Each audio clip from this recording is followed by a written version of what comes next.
کہتا ہوں ہم محرم کے آتے ہی 10 مجالس سجاتے ہیں ذکر امام حسین کے نام پر، ذکر شہدائے کربلا کے نام پر۔ یہ کوئی نئی بات نہیں ہے، برسوں سے یہ ریت چل رہی ہے، اور ہمارے مشائخ، ہمارے علماء، اسلاف سبوں نے سنایا اور ہم تک منتقل کیا۔ ہم بھی سنا رہے ہیں، اپنے بچوں کو منتقل کر رہے ہیں۔ کل یہ ہمارے بچے اس ممبر پر بیٹھیں گے اور یہی تذکرے سنائیں گے۔ لیکن ایک بات میں آپ سے کہتا ہوں، لوگ ہم سے یہ کہتے ہیں کہ ہر سال یہ واقعات، ہر سال یہ کربلا کے تذکرے کیوں سنائے جاتے ہیں؟ ہو گیا تھا کربلا ایک بار، بار بار اس کو کیوں سنایا جاتا ہے؟ میرے عزیزوں، چلو اگر میں بار بار سناتا ہوں تو سننے والے بار بار کیوں سنتے ہیں؟ سننے والے کیوں سنتے ہیں؟ بولنے والا اگر بار بار سناتا ہے تو سننے والے چھوڑتے بھی تو نہیں ہیں۔ بات پتہ یہ چلتی ہے کہ نہ بولنے میں یہ پرانا لگتا ہے، نہ سننے میں پرانا لگتا ہے۔ حسین اعظم کے ذکر میں جدت ہے، لذت ہے اور ایک نیا پن ہے، اور انہی مجالس کے صدقے ہم بہت سارے تذکرے بھی کر لے جاتے ہیں۔ عزیزان گرامی، یہ تمام ہماری محافل کا سب سے پہلے میں شکر بجا لاتا ہوں رب ذوالجلال کی بارگاہ میں، اس کائنات کے خالق نے، ہم سب کے پالنہار حقیقی نے ہمیں اس دنیا میں وجود بخشا، اور پھر حکم یہ دیا کہ تم زمین پہ چلنے والی چیزوں کو غور سے دیکھو۔ قل انظروا ماذا فی السماوات والارض، تم آسمانوں میں غور سے دیکھو کیا کیا چیزیں ہیں۔ یہ کیوں دیکھنے کا حکم بار بار رب تعالیٰ ہمیں فرماتا ہے؟ اس لیے کہ تم مجھ تک پہنچ سکو، رب تعالیٰ کی معرفت تمہیں حاصل ہو جائے۔ انسان کا اس دنیا میں آنے کا ایک مقصد یہی ہے کہ وہ اپنے خالق کو پہچانے، اپنے مالک کو پہچانے، اپنے رب کو، اپنے پالنے والے کو پہچانے۔ اور دنیا یہاں ہر ایک کو پہچانتی رہ گئی، اور رب ذوالجلال جس کو پہچاننے کے لیے بھیجا گیا تھا اس کی طرف تک وہ دو بھی نہیں کیا، محنت بھی نہیں کیا اور پوچھا بھی نہیں۔ میرے عزیزو، لاکھوں راستے ہیں اس مولا کو پہچاننے کے، اس کے باوجود آج لاکھوں انسان گمراہ ہیں، مشرک ہیں، کافر ہیں، کچھ تو خدائے ذوالجلال کا انکار کرنے والے اور کچھ غفلت میں موجود ہیں۔ لیکن وہ خوش نصیب انسان ہے جسے اللہ کی معرفت حاصل ہو گئی، رب تعالیٰ نے اپنی طرف اسے راستہ دے دیا، اور وہ اپنے مالک کو پہچانا اور اپنے سر کو محفوظ رکھا صرف اسی بارگاہ میں جھکانے کے لیے۔ وہ دنیا کا عظیم انسان ہے، وہ دنیا کا خوش نصیب انسان ہے۔ باقی سب جو بھولے بھٹکے ہیں، راستہ بھٹکے ہوئے ہیں، ان کے لیے ہمیں کہا گیا کہ تم انہیں سیدھے راستے کی طرف بلاؤ۔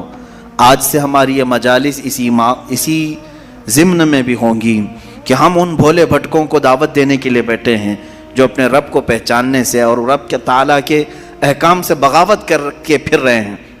عزیزان گرامی، اب آپ سب کی بارگاہ میں جو چیزیں میں عرض کرنے جا رہا ہوں وہ بہت توجہ سے سنیں کہ یقیناً اللہ عز و جل رب ذوالجلال، اس کی بہت ساری صفات ہیں، 99 صفات آپ نے سنا بھی ہوگا۔ اسماء حسنہ میں اللہ رحمان ہے، رحیم ہے، کریم ہے، حلیم ہے، عظیم ہے، غفار ہے، جبار ہے، ستار ہے، قہار ہے، یہ سب اس کی صفات ہیں، اور ہر صفت کو پہچاننے کے لیے زندگیاں لگ جاتی ہیں۔ اللہ تبارک و تعالیٰ کی بارگاہ میں پہنچنے کے لیے انسان زندگیاں لگا دیتا ہے، اور بعض لوگ یہ سمجھتے ہیں کہ ہم گھر بیٹھے ہی اللہ تعالیٰ کی معرفت حاصل کر لیں۔ ایسا نہیں ہے میرے عزیزو۔ آج سب سے پہلے چیز میں یہ عرض کرتا ہوں، آخر خدا ہے یا نہیں؟ کسی نے دیکھا نہیں، سوال تو ہے ہی ہے۔ ہم تو چلے روایات کے اعتبار سے، ہمارے گھروں سے ہمیں جو علم دیا گیا ہے ہمارے ماں باپ کی طرف سے، اور ماحول نے ہمیں جو علم دیا ہے وہ یہی ہے کہ ہم بولنے کے قابل ہوئے اسی وقت ہمیں کہلا دیا گیا تھا لا الہ الا اللہ، اللہ کے سوا کوئی معبود نہیں۔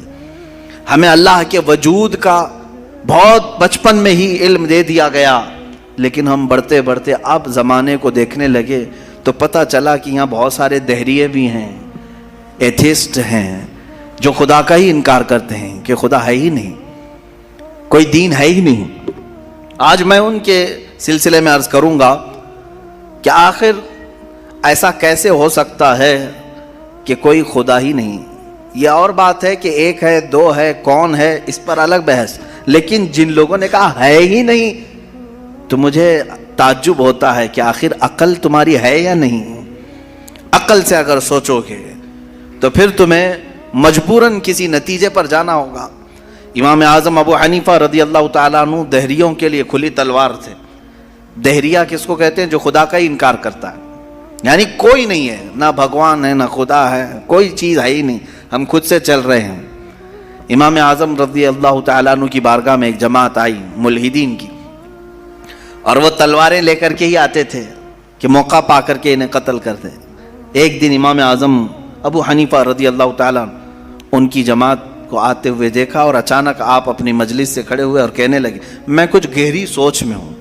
وہ قریب آئے اور پوچھا کیا سوچ رہے ہیں آپ؟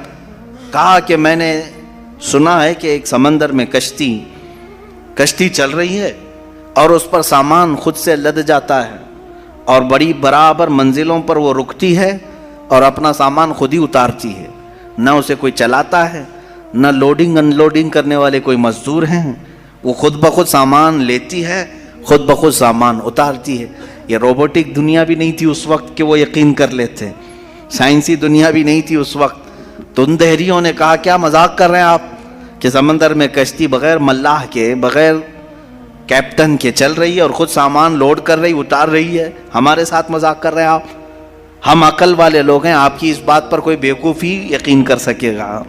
امام اعظم ابو حنیفہ رضی اللہ تعالیٰ عنہ فرماتے ہیں اتنی جب تجھے عقل ہے کہ ایک کشتی سمندر پر بغیر کسی چلانے والے کے نہیں چلتی، تو یہ پورے کائنات کا نظام بغیر چلانے والے کے کیسے چل سکتا ہے؟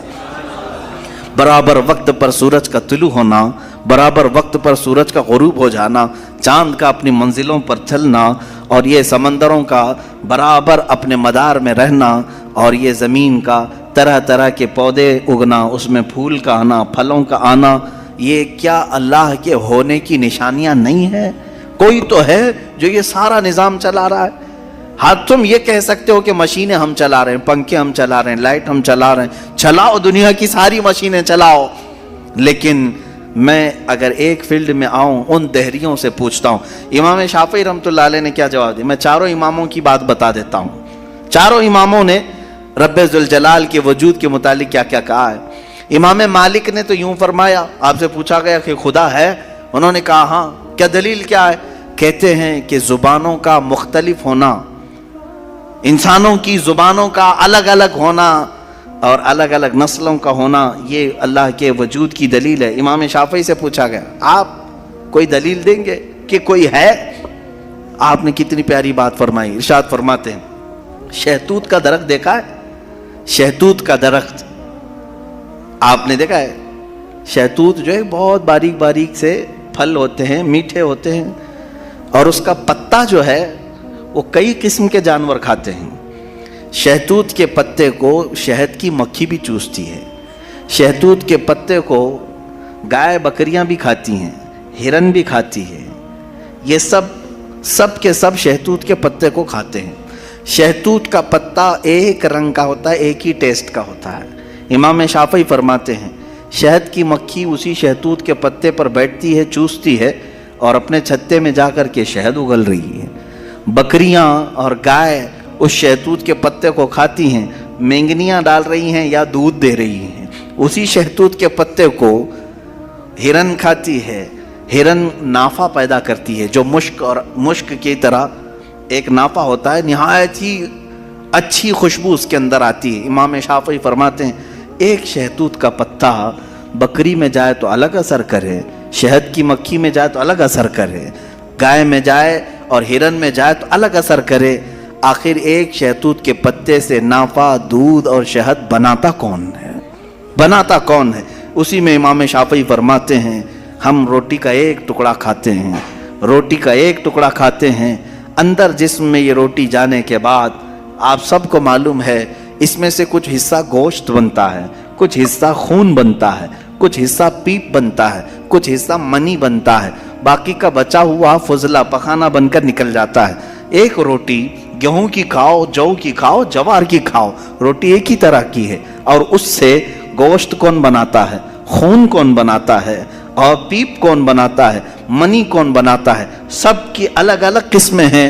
امام شافعی فرماتے ہیں تمہاری ہزاروں مشینیں ایک طرف، لیکن اندر جو نظام چلاتا ہے وہ کوئی تو ایک ہے، کوئی تو ہے، تمہیں ماننا ہوگا۔ میں دہریوں کے متعلق کہہ رہا ہوں، جو ملحدین ایتھسٹ ہیں، جن کا کہنا ہے کہ کوئی ہے ہی نہیں، کوئی خدا ہی نہیں، تو ان سے میں کہتا ہوں کوئی بتاؤ تو صحیح آخر یہ چلا کون رہا ہے، یہ کون چلا رہا ہے، ہمارے جسم کے اندر کا نظام کون چلا رہا ہے؟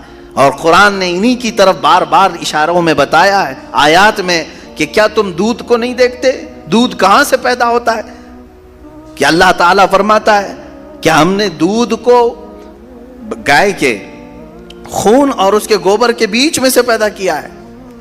اس کا فضلہ گائے کا گوبر ہے پیٹ کے اندر، اور اس کا خون بھی ہے، خون نہایت ہی سرخ، گوبر نہایت ہی الگ رنگ کا، اور اس کے بیچ سے صاف و شفاف دودھ کا نکلنا، دودھ آتا ہے، نہ کبھی اس میں گوبر کی بو آئی، نہ کبھی خون کا رنگ آیا۔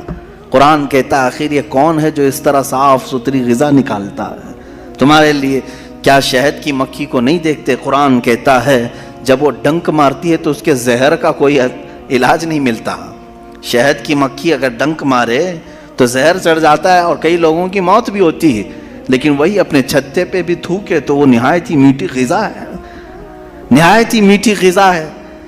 شہد کی مکھی اپنا رس چھتے پر ڈالے تو وہ دنیا کی سب سے اچھی غذا، وہی اگر کسی کو ڈنک مارے تو سب سے برا زہر ہے۔ اعلیٰ حضرت رضی اللہ تعالیٰ عنہ نے اپنے آپ کو یوں فرمایا ہے کہ میں وہ شہد کی مکھی ہوں جس کی مٹھاس کا بھی جواب نہیں، جس کے ڈنک کا بھی جواب نہیں۔ یہ تو ضمناً میں نے بات عرض کی، خدا قدیر و جبار کے وجود پر میرے عزیزو ایک دو نہیں لاکھوں مثالیں